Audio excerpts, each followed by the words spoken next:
अगर उनके जगह पर किसी मुसलमान का नाम होता तो आप नागिन डांस नाच रहे होते। अगर बलात्कारी कोई अब्दुल होता, कोई रहमान होता, तब भाजपा आरएसएस के ये चड्डी वाले सड़कों पर लौट रहे होते। आप बताइए ना, कहाँ है ये, किस बिल में छुपे हैं?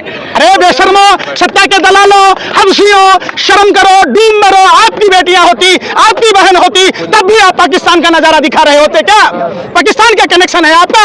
आप जरूर आरएसएस के कार्यालय जाते होंगे। अरे आप वही, आपके बाप दादाओं ने गोरे अंग्रेजों की मुखबरी की और आप पाकिस्तान की जासूसी करने वाले प्रदीप कालूकर के भाई लगते हैं। आओ, कानपुर की नहीं कर रहे, काबुल की कर रहे। बात करना है इंदौर की तो आप इस्लामाबाद पहुंच जाते, बात करना हिंदुस्तान की तो पहुंच जाते हैं पाकिस्तान। पाकिस्तान में कौन रहता है? आप भी कहते थे कमजोर प्रधानमंत्री दिल्ली में बैठा है, ये हथियार कहां से आते हैं? तो नरेंद्र मोदी जी, ये 300 किलो ये आरडीएक्स कहां से आया? 50 किलो जेलेटिन कहां से आया? ये कार कहां से आई? ये तो बता दो। अरे बेशर्मो, अबे सत्ते के दलालों, हवसियों, चड्डी गैंग के पत्रकारों, आप भी इतनी बेशर्मी मत कीजिए। देश का कोई मीडिया दिखा नहीं रहा है और आप हंसी ठिठोला कर रहे हैं। अरे आपको पत्रकारिता पर लानत है और आप जैसे पत्रकारों पर थूकता है भारत। जंतर मंतर पहलवानों का प्रदर्शन चल रहा है, कब तक चलता रहेगा?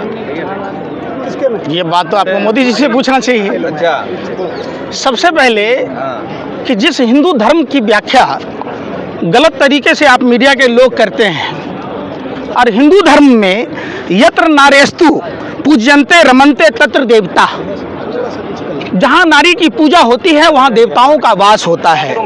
तो क्या प्रधानमंत्री जी असुर प्रवृत्ति के हैं? यह सबसे बड़ा सवाल है। सबसे बड़ा सवाल है, क्या हिंदू बेटियां जब खतरे में हैं तो भाजपा, आरएसएस, बजरंग दल, विश्व हिंदू परिषद से जुड़े हुए तमाम वो लोग आज किस बिलों में छुपे हैं? क्या हिंदू बेटियों की दर्द चीखें उनके कानों तक नहीं सुनाई दे रहा? क्या वो गूंगे और बहरे हो गए हैं? ये सवाल पूछता है और इन पर थूकता है कि सवाल, जब ये बिल्किस बानो के गैंग रेपियों को सम्मान कर रहे थे तब भी पूरा देश आहत था। आज प्रधानमंत्री जी, आपकी बेशर्मी की हद पार हो गई। आपके आवाज से चंद कदमों की दूरी पर देश की बेटियां, हिंदू बेटियां आज सड़कों पर है और आपकी पुलिस, तारीपार गिरी मंत्री जी, आपको कर्नाटक चुनाव में जाने का समय है और देश की बेटियों के लिए शर्म नहीं है, एक पैसे का शर्म नहीं है। ये लोग बेशर्म लोग हैं और ये लोग सत्ता के खुदगर्ज हैं, हवशी लोग हैं। ये सिर्फ और सिर्फ कुर्सी पाना चाहते हैं। जहां देश की बेटियां लगातार आंदोलन कर रही हैं, दिल्ली के जंतर मंतर पर है और जबरन इनको डराया गया, धमकाया गया, किसी के कपड़े फाड़े गए, किसी के छाती पर हाथ लगा। आप सब ने देखा, पूरा देश ने देखा, पूरा देश उद्वेलित है। पूरा देश पूछ रहा है कि आप फर्जी हिंदू धर्म के जो ठेकेदार बनते हैं आज कहां हैं? आपका जमीर मर गया? ये सवाल पूछता है भारत और इन पर थूकता है भारत। सबसे बड़ा सवाल है, आप कब निकलेंगे घर और मकानों से प्रधानमंत्री जी? आप कब निकलेंगे तारीपार गिरी मंत्री जी? कब निकलेंगे स्मृति ईरानी जी? पालघर की घटना पर आप नागिन डांस रहे थे।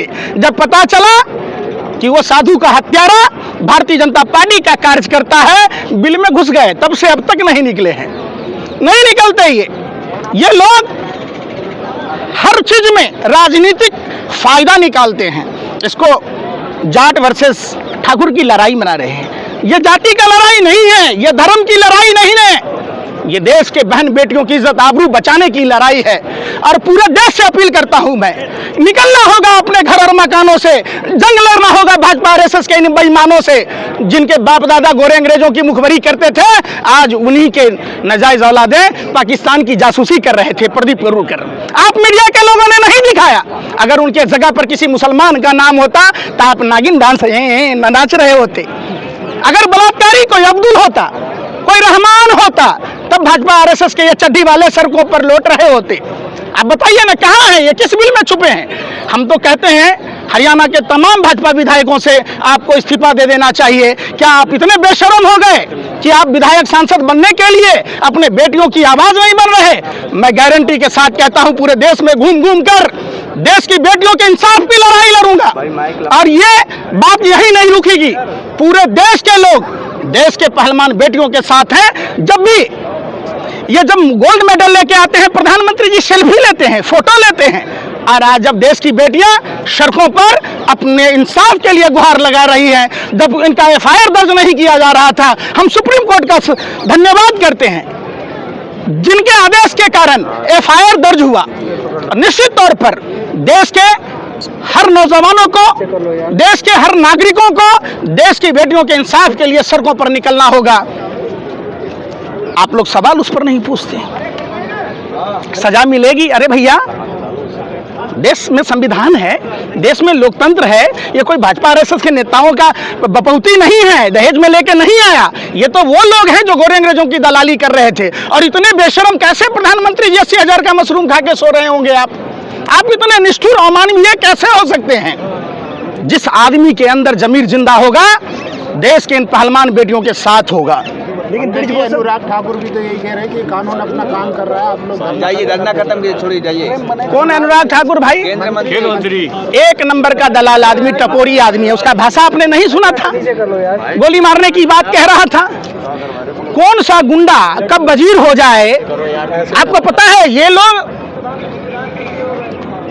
कुत्सित मानसिकता के लोग हैं। क्या अनुराग ठाकुर की बेटियां, अनुराग ठाकुर की घर की महिलाएं आज सड़क पर होती तब भी वो क्या यही बात बोलते? हमने देखा है बलात्कार के 99% मामले सामाजिक पारिवारिक दृष्टिकोण से दब जाता है।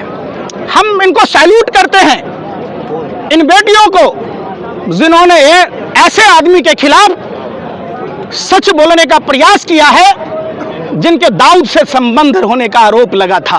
प्रधानमंत्री चुप हैं। ब्रजभूषण शरण सिंह तिहाड़ जेल में बंद था और लल्लन टॉप पर उन्होंने अपने इंटरव्यू में कहा था कि मैंने हत्या की। वो सवाल आप नहीं पूछते। क्या आप तब भी सवाल ये पूछते कि अगर ब्रजभूषण शरण सिंह के जगह पर कोई अब्दुल होता, कोई रहमान होता, कोई गफूर होता, कोई अफजल होता? आप नहीं पूछते तब। लेकिन पंकज जी, ब्रजभूषण तो कह रहे हैं कि इसके पीछे साजिश है सरकार को बदनाम करने की। भैया, सत्ता में आप हैं, सब चीज आपको साजिशें लग रहा है। अडानी का फ्रॉड आपको साजिश लग रहा है? जोशीमठ की घटना में साजिश लग रहा है। कश्मीरी पंडितों को वेतन बंद कर दिए, उसमें भी साजिश है। तो यह सवाल है कि आप देखिए, 12 महीने से कश्मीरी पंडितों को वेतन नहीं मिल रहा है, तो साजिश है, षड्यंत्र है, प्रयोग है। अरे ये लोग यही लोग हैं जितने देश में जितने भी लोग हुए जिन पर ये आप आरोप लगाते थे, हेमंत बिश्व शर्मा पर शारदा नारदा की बात कह रहे थे, मुख्यमंत्री बना दिया। तब आपका साजिश षड्यंत्र प्रयोग कहाँ गया भैया? नारायण राणे को आपने मंत्री बना दी। आज शुभेंदु, यहाँ आप जो है, आप क्या बात कर रहे हैं? क्या यहाँ आंदोलनजीवी लोगों का कब्जा हो गया है, टुकड़े गैंग आ गए हैं। आपकी बहन के साथ अगर ऐसा होता तब भी आप यही सवाल कहते? अरे भाई, मैं पूछ रहा हूँ, आप पत्रकार हैं, आप गोबर को च्यवनप्राश समझकर खाने वाले लोग हैं। गोबर ऑलराउंडर पदार्थ है, खेत में पड़े तो खाद का काम करता है, दिमाग में पड़े तो आप जैसे अंधभक्त पत्रकार को पैदा कर देता है। आप भी इतनी बेशर्मी मत कीजिए। देश का कोई मीडिया दिखा नहीं रहा है और आप हंसी ठिठोला कर रहे हैं। अरे आपको पत्रकारिता पर लानत है और आप जैसे पत्रकारों पर थूकता है भारत। जितना झुमका नहीं गिरा बरेली के बाजार में, आप लोगों का स्तर गिर गया। आप तब भी सवाल पूछ रहे हैं। एक बेटी हिम्मत करके पूरे देश के सामने में अपने उस दुष्कर्म के सच को सामने रख रही है। हमें उसके हौसले को बढ़ाना चाहिए। काश आपकी बहन होती, आपकी बेटी होती, आपकी माँ होती, तब भी क्या आप सवाल करते? आप जलालत भरी जिंदगी जी रहे हैं, आपको डूब मर जाना चाहिए मुंह में कालिक पोत कर। आप पत्रकार नहीं हैं, आप भाजपा के गुंडा हैं, आप भाजपाई गुंडे हैं, आप अंधभक्त पत्रकार हैं। आपके सोचने समझने की शक्ति खत्म हो गई है। वो कह रहे हैं शिलाजीत की रोटी थोड़ी खाते हैं, कितने लोगों से एक साथ रेप कर रहे हैं। शिलाजीत क्या होता है भैया? उससे पूछिए, उनको कैसे पता चला कि शिलाजीत किस काम आता है? अरे भैया, ये भी तो बात है ना, आप नहीं पूछते। माफिया नहीं है, दाऊद के साथ उनका संबंध नहीं था। अरे भैया बोलो ना पत्रकार महोदय। अरे भैया, आप भी उसी गैंग में थे क्या? तिहाड़ जेल में बंद नहीं था? अब बताओ ना भाई। सर, ब्रजभूषण लगातार ये भी कह रहे हैं कि बार बार अपने बयान बदले जाते हैं लोगों के द्वारा, इस वजह से ऐसी चीजें हो रही हैं। अच्छा, हाँ जी। तो ब्रजभूषण शरण सिंह पर ये बात है, तो ब्रजभूषण शरण सिंह इस्तीफा देकर अगर दूध के धुले हैं तो क्यों नहीं कहते कि आप हमको नार्को टेस्ट करा लो, पॉलीग्राफ टेस्ट करा लो। श्रद्धा के मामले में आपने देखा होगा, आरी कहां से आया, किस दुकान से आया, उसका पॉलीग्राफ टेस्ट हुआ। तो क्या नार्को टेस्ट नहीं होना चाहिए, पॉलीग्राफ टेस्ट नहीं होना चाहिए ब्रजभूषण शरण सिंह का? इसलिए नहीं हो रहा है कि वो भाजपा का सांसद है? आप बताइए ना, भाजपा को चुनाव की परी है, चुनाव जीत हार की मायने रख रहा है। आप बताइए, आप महिला पत्रकार। सर, जो पहलवान बेटियों की बात ही नहीं सुनी जाती है, आपको क्या लगता है देश की आम बेटी की बात सुनी जाएगी, देश में की नहीं सुनी जाएगी? बिल्कुल, जो भी नारा प्रधानमंत्री ने दिए 2012, 13, 14 में, ठीक उसके विपरीत काम किया उन्होंने। जैसे 2 करोड़ युवाओं को रोजगार देने की बात थी, 10 साल में 20 करोड़ युवाओं को रोजगार देना था, इन्होंने 1 करोड़ युवाओं को रोजगार नहीं दी।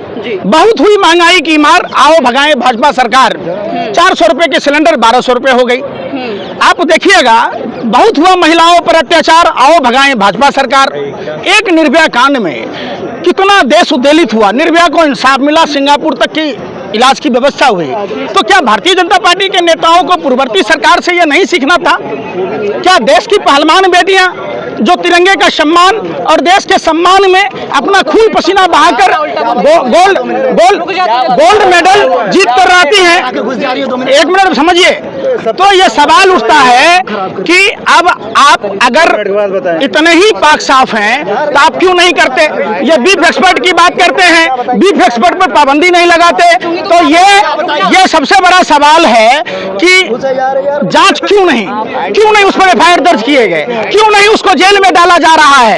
ये तमाम बातें हैं और देश की बेटियों के इंसाफ के लिए सभी देशवासियों से हाथ जोड़कर विनती है, निकलिए अपने घर और मकानों से। अगर अपने बेटियों को बचाना है तो भाजपा आरएसएस के नेताओं के खिलाफ आपको मोर्चा संभालना होगा, बचाना होगा भारतीय जनता पार्टी आरएसएस के नेताओं, गद्दार नेताओं से, जो अपने ही मुल्क के। आप 42,000 महिलाएं गायब है गुजरात से, गुजरात स्टोरी पर बात नहीं होती है, वहां कौन सा एंगल है बताओ? क्यों चुप है सरकार?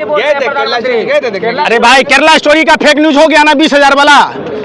अरे बताओ ना, अरे बेशर्मो, अबे सत्य के दलालों, हवसियों, चड्ढी गैंग के पत्रकारों, सुन लो। अरे भाई सुनो, अरे भैया, गुजरात में 42,000 महिलाएं गायब हैं।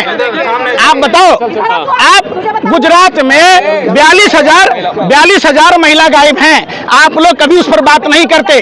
आरएसएस के डीआरडीओ में जो वैज्ञानिक है प्रदीप करुलकर, जो पाकिस्तानी खुफिया जानकारी दे रहा था, आपको पता है, जिसको गैलेंट्री अवार्ड से नवाजा गया था, वो पाकिस्तान के लिए खुफिया जानकारी दे रहा था। डीएसपी देवेंद्र सिंह पर बात नहीं हुई, पुलवामा घटना की जांच नहीं हुई। कहते थे कमजोर प्रधानमंत्री दिल्ली में बैठा है, ये हथियार कहां से आते हैं? तो नरेंद्र मोदी जी, ये 300 किलो ये आरडीएक्स कहां से आया?